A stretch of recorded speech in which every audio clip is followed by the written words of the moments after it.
Okay, so welcome to the Gods and Pratt podcast. Thank you. Thank you for invitation. No, you're welcome. You're welcome. So, funny enough, you are the first female or woman or lady, whichever one suits you best. Okay. So you are the first female on the podcast. All right. Yeah, so I've had the privilege to already have interaction with a few guys, but mostly because I know more guys than, ladies. So you are the first one. So congratulations. Okay. Thank you. Obviously I've known you for a little while, so I've seen you in a few different places here and there.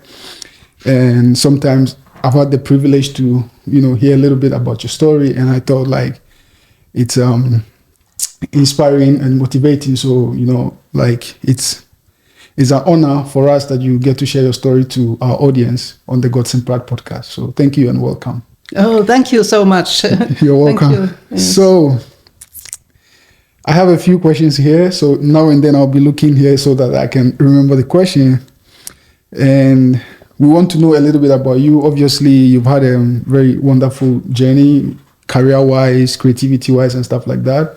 But usually when I start a podcast or when we start a podcast, we like to go a little bit into your childhood and where you come from and how you grew up and stuff like that. So I would say that, Paula, if you close your eyes for a moment and take us back to your childhood home, what do you see, what do you hear, and what do you feel in the moment? Oh, that was a question. I didn't know the question. So I see my father at our summer cottage, beside fire making food. Okay. That is what I see. Right. And right. yes. Mm-hmm. So you grew up in a very colorful and noisy home, so to speak, with a father who was an artist, and yes. So my father is 1918 got birth. So okay. he was already in the war. Right. So over 4 years. Okay. So that's a long time ago. A long time ago. Yes. Okay. That's really interesting. So what was your upbringing like? What type of environment did you grow up in? And what were your interests as a child? It was very loving because my father didn't have so easy childhood. They were 9 children. 1 died. Right. So and 2 died in the war. Sorry.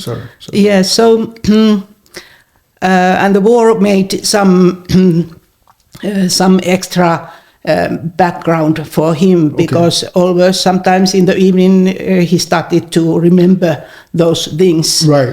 And yes, but father was in the main role because my mother was at home, so she was easygoing. That let's take it easy. Right. Which must have been pretty common in that time, that the men went to work or to war and then the women took care of the homes, right? Yes, in that time, I mean. Yes, but my father didn't work for anybody any time because after war he was living in Lapland. Okay. But in Lapland there are so few people that he was thinking that he cannot marry his cousin because then you get sick children. Exactly. Yes. Exactly. So you grew up in Lapland? No. My father after war he moved to Tampere. Tampere. Yes. Okay. So you grew up in Tampere? Yes, he founded my mother. Yeah. Can you imagine? 1945. Yeah. He founded my mother from newspaper. Okay. Yes, so my mother did newspaper announcement that she's looking for a man, and my father noticed it. Really? Yes. And so you could do like that already then? Yes, already. Wow, yes, wow. already that time. Yes. Okay, so that's almost like in our modern day, using some app or something like that, where you kind of publish that you're looking for a man or something, and then somebody just contact you. Yes. Wow, yes. I never heard before that people met in that way, but nice that you share it. Yes. So you grew up in Tampere and then you moved to Helsinki. Yes, I had 2 older brother who sometimes a bit older brother.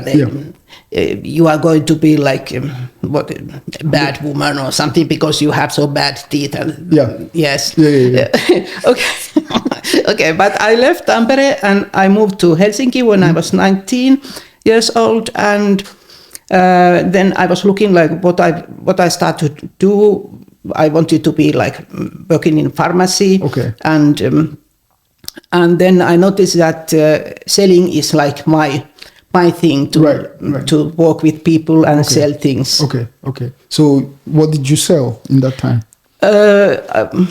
Like bags. Bags. Yes, in Aleksi Kolmetoista. I was there. Yes. You know, I think like we are going to go a little bit into your experience with fashion and stuff like that, because I see obviously you are very like fashion and creative person, but that obviously means that is something that you've always liked since you were a child.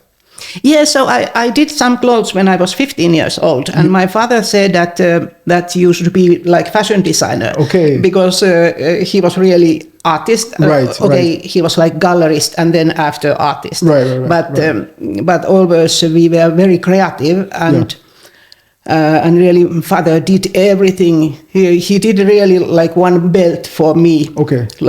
That was very difficult work. Anyway, so fashion was not my thing because my father was entrepreneur, so the money was not coming so easily. I wanted like a monthly salary. Okay. So you made your first clothes when you were 15? Yes, 15 years old. Okay, but then what happened to the clothes? Did you sell it or did you give it to somebody? I had it. I didn't sell. I used it.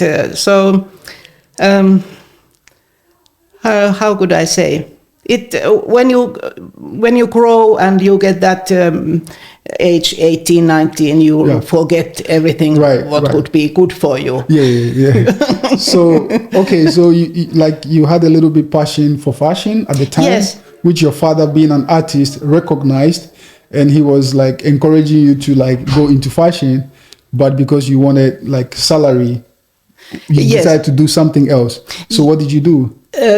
So then I applied in what is now this kauppaopisto. It's only for 2 years, merchant school. So then I got to work in the bank, and So you stayed in the bank? I stayed in the bank, and I liked it because it was very creative with the people. Right. Yes. So how long did you stay in the banking industry for? In first bank, I was over 10 years. Okay. Yes, and then I got my second child. Right. And then after that came this lama in Finland, so everybody was sacked. Okay. And after that, I was like 3 years without work. Okay. So then what did you do in those 3 years then? Like, did you you were with the kids, right? Yes, I had 2 kids, 2 daughters. And really, it was very hard because father didn't have work either. Right. Okay, so let's say when you were going back a little bit again to like when you were about 19, that was when you moved from Tampere to Helsinki. Yes. How was it like moving from Tampere to Helsinki? Did you move by yourself? No, actually, I didn't move. I moved with my boyfriend, it finished when you are 19. It cannot be it cannot be forever. Yes. And that time I was then without any house. So, I got one nice room from Lauttasaari. And it was only one room without kitchen or shower, but it was okay. I cooked in the toilet food. Really? Yes, I had one small. Yes, so you have to start from the beginning. For sure. Yes. And that's like interesting because like I think when I moved from Ghana to Finland myself, I was about probably 21, so like maybe not 19 as you, but a little bit close. And because I was by myself and I lived alone, like I faced a lot of, different types of challenges because prior to that, I hadn't really lived by myself, like even when I was in high school, it was the first time that I had gone away from my family but even then I lived under the supervision of the school authorities, So when I came to Finland, that was literally the first time that I lived completely on my own. I made my own decisions, and when you're that young, you make a lot of mistakes, and some of the mistakes, like if you don't even take care, you will pay for them sometimes in your adult, like ages. Yes. Yeah. So like, what are some of the challenges that you had as a child, or like as a young girl, when you moved by yourself to Helsinki? Obviously, you grew up in Tampere, so Helsinki must have been like completely new for you. So how did you navigate, around Helsinki and stuff? Yes, it was difficult because at that time it was even difficult to get a room. So I got very bad suggestions, and I was only like 20 years old. Yeah. But because I knew, so then of course I didn't take them. That was not the first time I was away from home. I was only 16 years old when I was working in Germany, in Stuttgart, in one hotel. Wow, that's early. Yes, we were three. Yes, we were three girls. We went there for work, and I was like cleaning in the hotel. Okay. But the third one, she didn't like that cleaning, so she went home. So we stayed there, only two girls, 16 years old, and I was working there in the restaurant, in the kitchen, making orange juice and cleaning and everything. Wow, that's like really early experience. It was, yes. I remember I got like 500 DM in envelope as salary. Okay. Even not on account. Is that like Marka at the time? German, like Deutsche Mark. Okay. Yes. Right. That's Mark. No euro that time. I'm it was 70. It was 72. I wasn't even born there. So, yes. Like I think the least I've heard of about German money is like the Marka. Yes, Marka. Obviously. It was Marka. So, knowing you, like the first few times that I saw you were mostly in fashion events. Yes, right? It was, yes. So this is after your career in banking and everything, which means your childhood dream or your childhood passion, fashion that, even your father like kind of like spotted in your early ages, it came back to you almost like later on in life, because you've done a lot of things in, like in the fashion industry and in the creative industry. How did that come about? It has been all the time fashion with me, like as colors, because at home always we were always thinking colors, how one color is looking and what feeling you get like from some color. Like I'm having meaning for colors. Right. Like in Africa you have meaning for name. Yeah. So I have, my name is like meaning too, because Paula is like hanging something like around like a ball. Okay. Well, that's pretty interesting that you talk about colors, example like colorful homes and stuff. Yes. Because I think like most of the experiences that like you get when you come to Finland is everything is like gray or black and gray mostly. I haven't really seen that there's like really colorful, now and then you see some really colorful people. But like overall, the culture, for me personally, it feels like a little bit gray or black. But you already had that colorful experience. Yes. Okay. Now I'm having white and black, but it's like for safety reason, am having black. Right. But if I want to like peace, I use green. Right. Because green is making peace. And red is like if you want to be special. Joyful or something red is good too. Yeah. Like in Ghana also we have obviously like even with clothing there's always like meanings attached to the to the different colors. So in certain occasions when somebody is wearing white, you kind of like even from far away you would get the message why everybody is wearing white or why everybody is wearing black or why everybody is wearing red. Those are like really powerful and meaningful colors. But then also like me personally, when I came to Finland, in terms of fashion or dressing or wearing clothes, I became more exposed to like be able to express myself like way better, because like in Ghana, we have a little bit stigmatization towards certain colors, like pink, So if you're like a male and you're wearing like a pink shirt or something, then it's kind of like, people kind of think like, what is this? Like, why are you wearing pink? Yes. Obviously, if you are like a high value individual and then you are wearing like really nice, awesome suit and then you have a pink shirt or something like a pink tie, maybe you can get away with it. But if you are like a regular person and then you are wearing too many pink things, there's like a little bit stigmatization, So when I was in Ghana, I barely would wear pink just to avoid being, like associated with, whatsoever. But when I came to Finland, then obviously I was able to wear whatever color that I wanted, be it pink, green, red, whatever. So like that type of freedom of expression, it's like I personally found it in Finland. Like even dreadlocks and stuff, I couldn't have done it when I was in Ghana, even though I always wanted to have it, right? Like I was looking at Bob Marley and stuff like that. And I was like, when I grow up, I want to have this type of hairstyle and stuff. But in Ghana, I couldn't do it because, like in my family, you kind of like have to clean up a little bit. So I couldn't do it. But when I came to Finland, I was able to do it. So, but obviously you have had this interest for fashion and you have been able to kind of like navigate, and also like you have done some modeling and stuff as well. Yes, and about colors, I want to say one thing. Sure. Came into my mind that I was only 9 years old. Okay. I was going to school, and I had like a green shirt, and then like a red. What is this now? Skirt, yes. Yeah. Shirt and skirt. Right, yes, right. Red and green. Yeah. So my father saw me. He said that no way to go to school in those colors. Okay. Because those colors, they meant communism.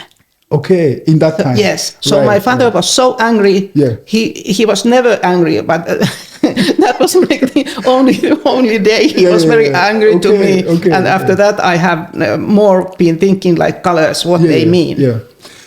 Did that make you feel a little bit different when you, like, obviously, if you wore like such special colors, that kind of like, you stand out a lot if you're wearing like really colorful clothing and stuff like that. Did it make you feel somehow different as a child? No, as a child. But then later, when you're talking about these colors and you are comparing Africa and Finland to use colors, how to use colors, and it's the voices too. Because I've been 1 week in Lagos, and after I came from Lagos, I was like dead in the train because I was somewhere where noises, voices everywhere. Everybody was coming, running, everything. All the time was happening so much that then I was like a statue in the train, dead statue. I was a bit shocked. Because it's like high context culture. Obviously, Nigeria, Ghana, and most part of Africa. But Finland is a little bit more calm, quiet, and reserved. Yes. So even you felt the culture shock when you came back to Finland. Yes, after 1 week, and maybe because back to my family, we were very noisy. Right. So because my father, they had like 9 children, so of course a lot of noise came from there too. So you had 9 siblings.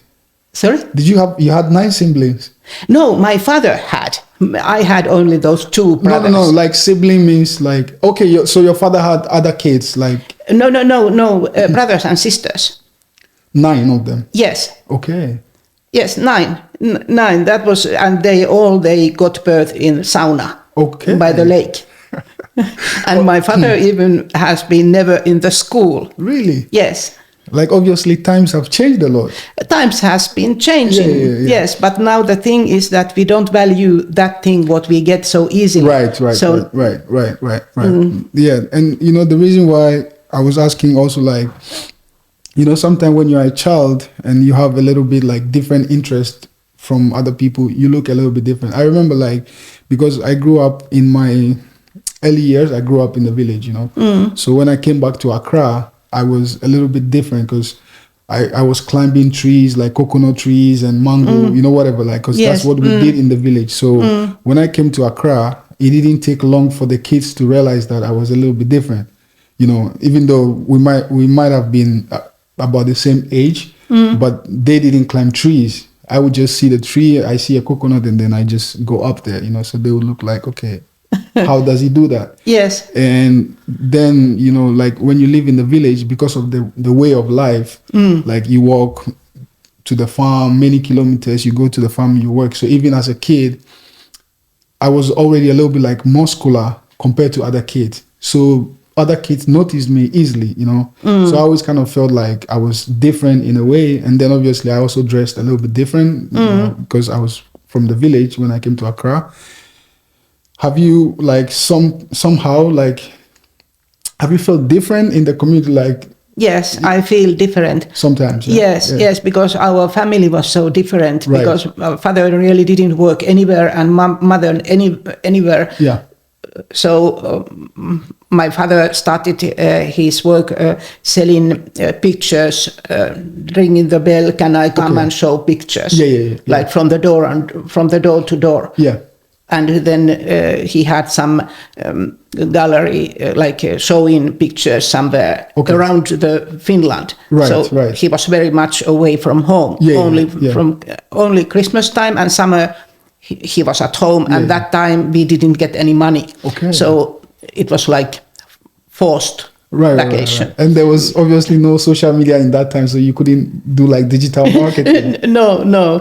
Okay. No. So about like how you've done some modeling? Yes. So that is an age question. Okay. Because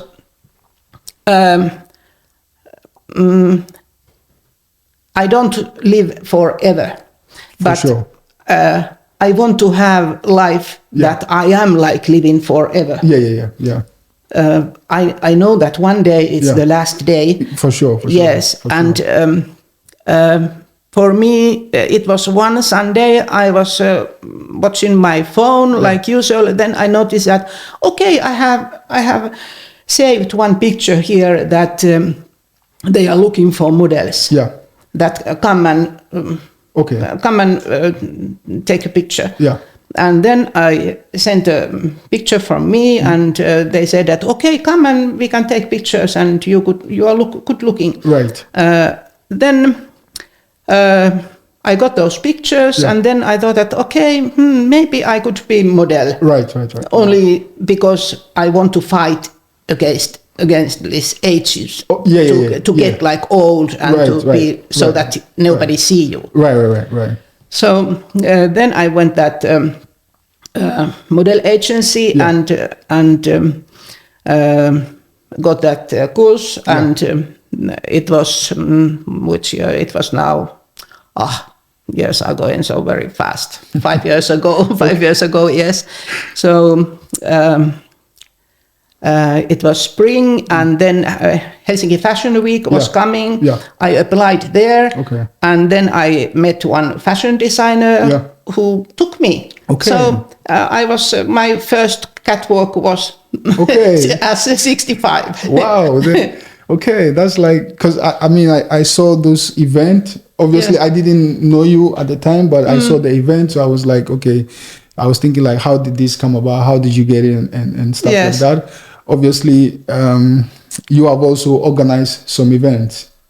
Yes, after that I've been organizing some events, yes. Okay. So like what is your motivation or inspiration to always kind of like organize this type of fashion events? It's like, what is your motivation over there? It's only to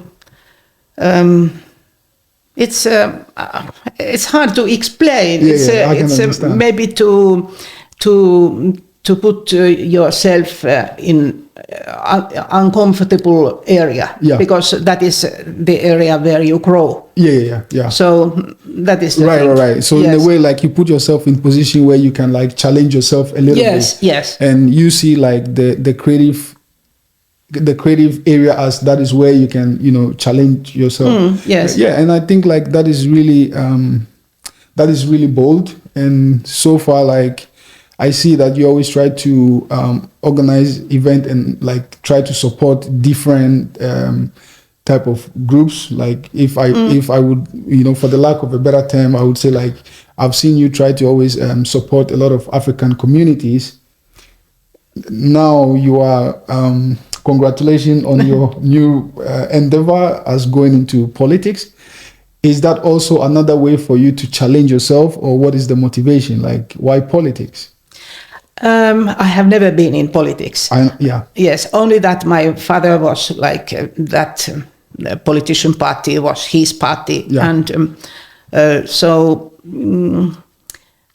it's not like politics like that. Yeah. It's like for happiness of people. Right. Because sometimes we know that in life everybody's having a hard time. Sure. And that time I had hard time. Yeah. I didn't get help, and that time even it was not common to ask help. So everybody has to survive alone. Right. So because of my different kind of experiences, I want to help people, and I think I know many ways how to help. Right. So it's coming from your passion to help, and now you want to be able to help on a larger scale or bigger scale? Yes, because it's very selfish for me, because I know how to be happy, how to get happy, and you get happy the way you help somebody else. Right. That's also like, I think, I've heard this quote before from one American philosopher that said that, if you help a lot of other people to get what they want, they will naturally like give you back what you want, which means if you help enough other people to be happy, by default, you also feel happy. And, like I said, for me, even when I have been, like when I didn't know you personally, every time when there was like an event or like something going around and I would see the pictures, it was always like you were there to show your, help and support. So even from the outside looking in, I know that you are a person with like a very kind, heart, and, you want to help. And, I think like for us, especially those of us who have come, leaving our families in Africa, and then we have come all the way to Finland, sometimes we are lonely a little bit, and there is not so many things that sometimes kind of like bring us together, and sometimes I've only met people when I've gone to events, like even some of those events that, you have helped to organize. So obviously, Paula, you have had a lot of experience, I couldn't have never guessed how old you are because, like you look almost as young as me. But from what you have been saying, like when you say like you modeled 5 years ago and then you were like 65. So obviously you have had a lot of experience, right? So me coming from Ghana, whenever we meet adults or people who are older than us, we like to ask them for advice because, like in the village where I grew up, we have a saying that what a child cannot see standing, an adult can see even sitting, which means, when the old people have so many experience that even they can see like ahead of you something that you cannot see as a child. So for me as a child, like, or as a young guy or young boy, every time I meet people who are a little bit like above me and have more experience, I like to ask them for like a little bit, life advice, right? And obviously you've had a little bit of experience in different areas of life, leadership and stuff like that. If you would advise a 90-year-old me or even a 19-year-old Paula, what advice would you give them? Oh, this is difficult, but you like challenges, right? Yes, I like challenges. Okay, no. First thing is that you always have to be grateful, because every day is a gift. Yeah, you never know. You can be like 10 years old and it's finished. Yeah. So grateful is the first thing, and think that you have to be who you are. Yeah. Not anybody, not everybody else. Yeah. You just are who you are. Sure. And you love yourself. Yeah. so that you can love somebody else too. If you are criticizing yourself very much, or putting you very low or anything, so you don't grow. Exactly. You just appreciate yourself and you love your family. That is very important, because family is part of you. You are part of them. Sure. Your parents, your sisters, brothers. Sure. So now I want you to, obviously, we from God's Impact Podcast, we are wishing you all the best of luck with your elections and stuff. And we will try to support you as much as possible, because we believe that you have a kind heart and you really genuinely want to help people. What message do you have for the people? Like, if they should vote for you, why should they? So now at this moment, Finland is a bit in difficult position, because we are lacking money, and maybe war is coming or anything bad. So we have to be very positive and fight against any bad things. And we have to study, because when you study and you make your best in the school, you are preparing your own way to your future. But if you are in the school only having fun or anything, then you don't get your future. So I should love that people. I'm not the best one to teaching how to do, but it's good to study the whole life. So life from the beginning, because every day you learn something new. So this town, Helsinki, this town should help more when people are in the moment when life is changing. When they start the school, when they finish in the school, and they are thinking that what they are going to do, what is their profession. It's very hard to know when you are only 15 or 16 years, what is your profession for the whole life. It's very hard.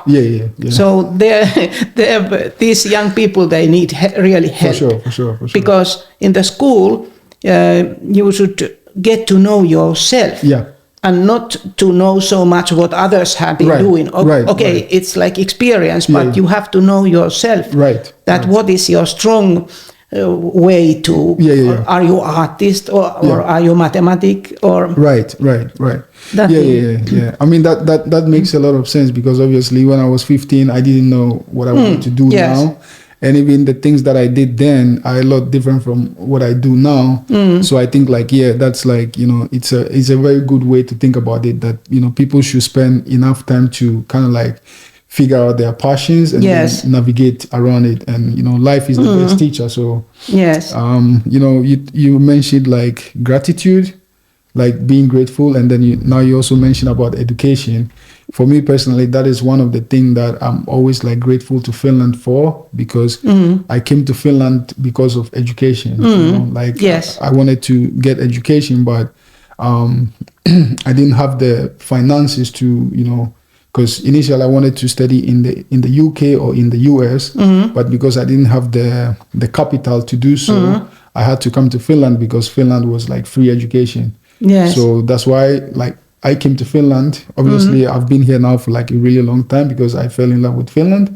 But that is one thing that I'm always grateful for Finland, for giving me education, and that has given me other opportunities as well, to be able to work, make a living, and also be able to invest in other things. So I'm really grateful, and I'm all for education as well. So I think that's a very beautiful way that you think about it.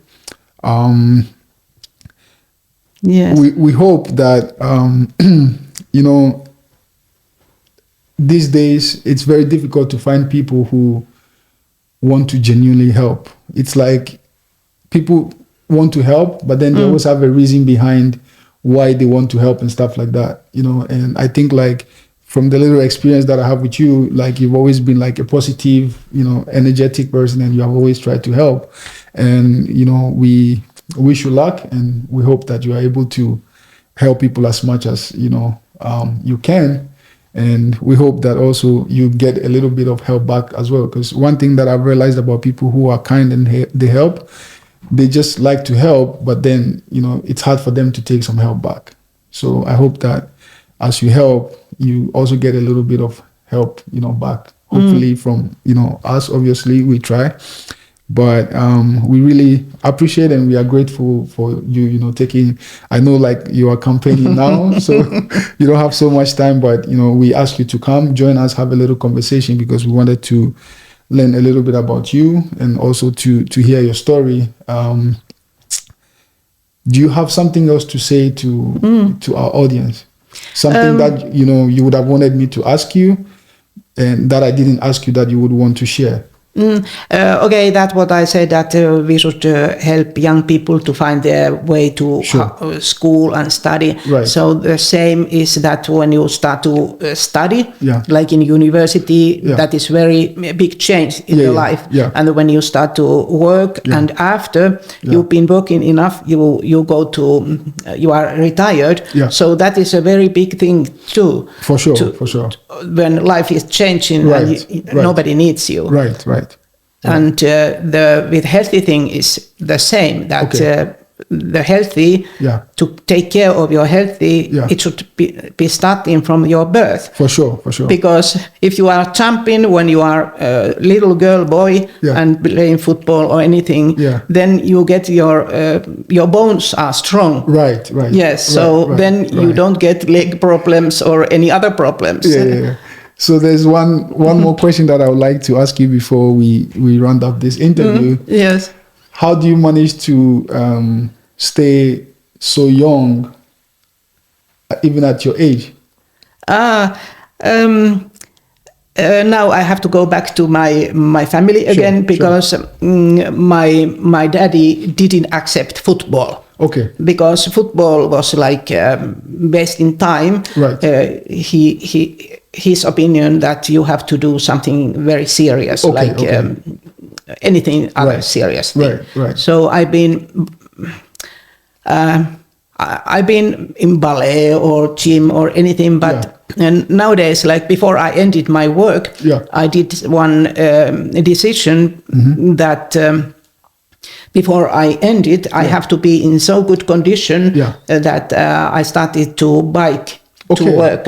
Yes, I biked. Wow. Yes, I biked once a week, 22 kilometers from home to work and back home. Nice. Once a week. Right. So that I got to like feeling that I am strong. Right. You are strong. Okay. So yes, that is in genes too. Right. Because. Wow. I don't know if I can bike in jeans, but obviously you can do it. So guys, if you heard it from Paula that if you want to look young and healthy and happy, get on your bike at least 22 kilometers per week. Paula, thank you very much, and we really appreciate you coming. Thank you to you. You're welcome.